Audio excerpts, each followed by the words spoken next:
that evening, did you talk to the team, the heroes that surrounded the president? Did you call them that night? They were still operational working. So that's an answer is no. Did you call them the next day? President.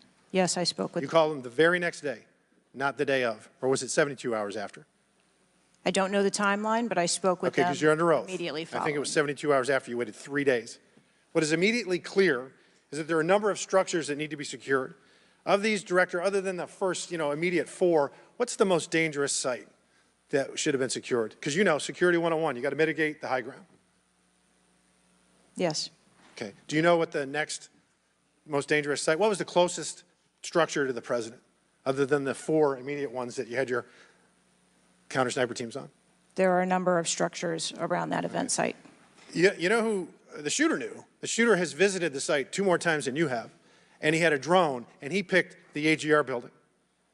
So you said, do you remember in an ABC interview you did that you didn't have people on the roof of the AGR building because you were worried about safety because of the slope?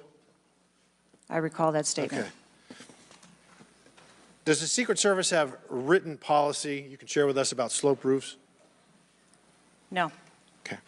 So why'd you act like there was one? Because is it your practice to comment on enormous events of enormous national implications when you're ignorant of the facts? That's rhetorical.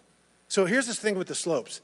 You go all up to like 1812, you can go to a 112, which is about as flat as you can get without it being completely flat. And you're saying that there was a danger, safety concern there, but the problem is, Director, you put your counter snipers on a 312 roof, which is steeper than the 112. And by the way, the 112 is ADA compliant. You can build a ramp for a wheelchair on a 112 roof. So these are nothing but pathetic excuses, and they make no sense, and they're a bunch of cow dung. All the law enforcement I've spoken with over the last 9 days are amazed that the AGR rooftop was not secure. And you want to know why? Because it's dangerous. I have never had any long gun training in my life. I own an AR-15, and last time I shot it one time my whole life. It was 6 years ago. That is until Saturday, where we recreated the events in Savoy, Texas, where we recreated what happened in Butler. I was lying prone on a sloped roof at 130 yards at 6:30 at night. And I knew that he had a scope. I didn't know what kind, red dot or magnified. So I shot 8 rounds from both. You know what the result was? 15 out of 16 kill shots. And the one I missed would have hit the president's ear. That's a 94% success rate. And that shooter was a better shot than me. It is a miracle President Trump wasn't killed.